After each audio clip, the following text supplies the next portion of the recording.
Hi, I'm Miss Andrea and I am a friend of the library, and Miss Afton asked me to read a story to you today, and the story that I picked is The Circus Ship by Chris Van Dusen. This is a fun one that my daughters always enjoyed. I hope you like it too.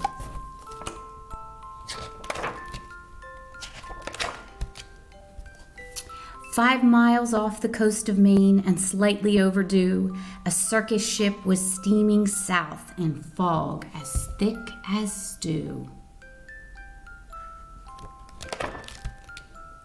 On board were 15 animals who traveled to and fro.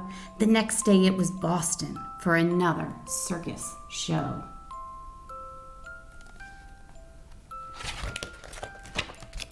The captain, Mr. Carrington, was honest and sincere.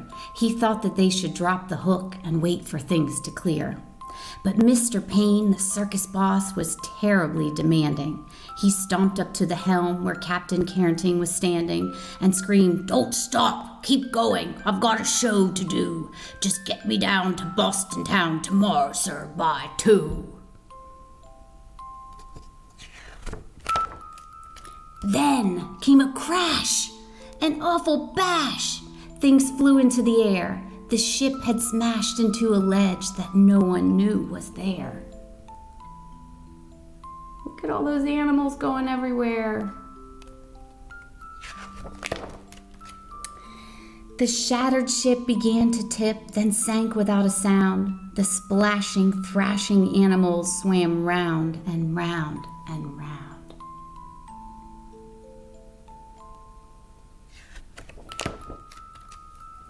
The captain said to Mr. Payne, 'Pray tell, what shall we do? We just can't leave them here to drown. We've got to save them, too.' 'The animals?' yelled Mr. Payne. 'Why, sir, what are you, daft? It's me that you should rescue. Pull me up into the raft. Now ferry me to safety, sir, before I die of cold. Don't question me,' barked Mr. Payne. 'Just do as you are told.'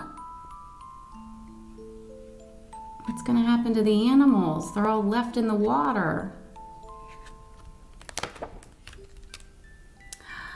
Through chilly water all night long, the animals swam on until they reached an island beach just before the dawn. They pulled themselves up on the shore, bedraggled, cold, and beat. They staggered to the village on weary, wobbly feet.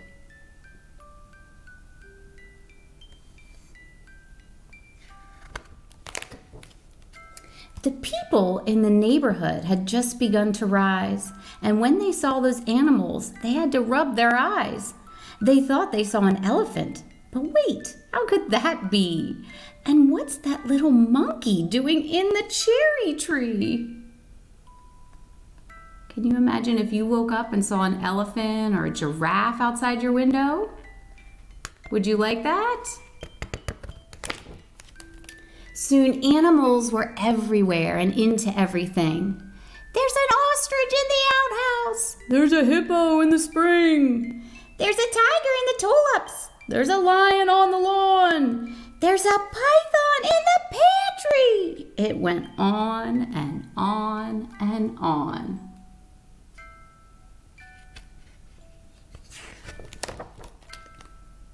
Mr. Hood was stacking wood and nearly jumped a mile when he found an alligator sleeping on his pile. And Mrs. Dottie Daly, who grew daisies by the bunch, discovered that the zebra had been eating them for lunch. And Mrs. Fanny Feeny found, according to the rumors, the silly little circus monkey swinging in her bloomers.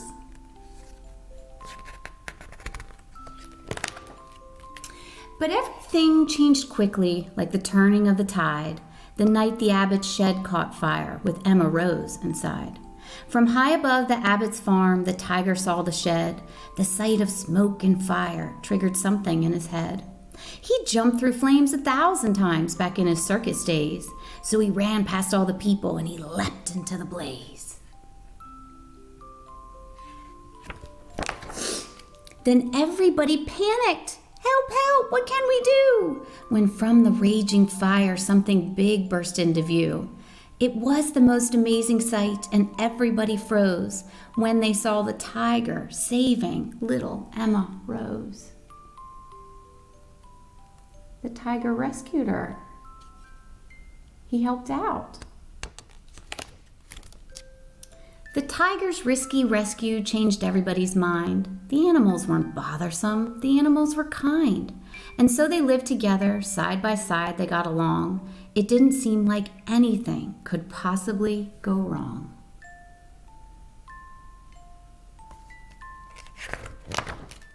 Then Little Red the messenger came running with the word. Apparently a circus ship had sunk from what he'd heard. The animals are from that boat they swam in from the bay. The greedy odor wants them back. He'll be here any day. So the people called a meeting, and they quickly hatched a plan. No animal that came ashore would sail off with that man. So now the people and the animals are working together because they don't want to go back to the circus. They want to live with the people. The next day at the crack of dawn, a ship was at the pier, and up the lane marched Mr. Payne, whose voice was loud and clear. I am the circus owner, my ship sank in the murk. I've come to find my animals and put them back to work.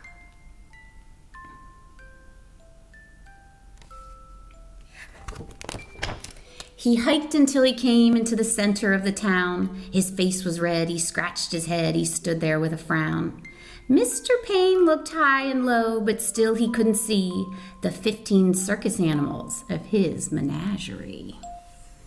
Now here's my favorite page, and you might want to pause it when I say go, because all 15 animals are hidden on this page. You might be able to see some right away. I'll give you a hint.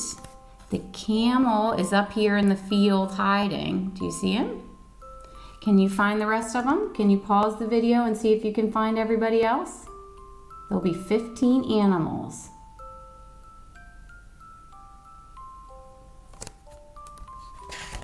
Did you find them? It's fun, isn't it? Let's see what Mr. Payne does. He ran around the alleyways, he searched the village square, he even checked a chicken coop. His animals weren't there. Mr. Payne was tuckered out, his heavy chest was heaving. Then Little Red stepped up and said, I think your boat is leaving.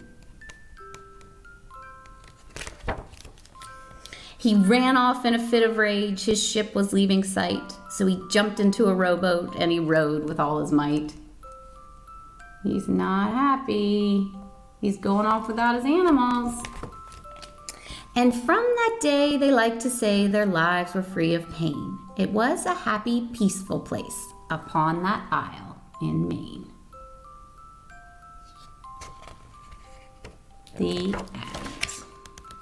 Now, one of my favorite parts of this book, very here at the end, the author's note, it explains a true story of when a boat full of animals sank up north near Maine and Canada, and how those animals ended up on islands. It's not completely true to this story, but something like that did happen, and I think that's kind of cool. So if you ever read this story, make sure you read that part at the end. So I hope you enjoyed The Circus Ship by Chris Van Dusen. See ya.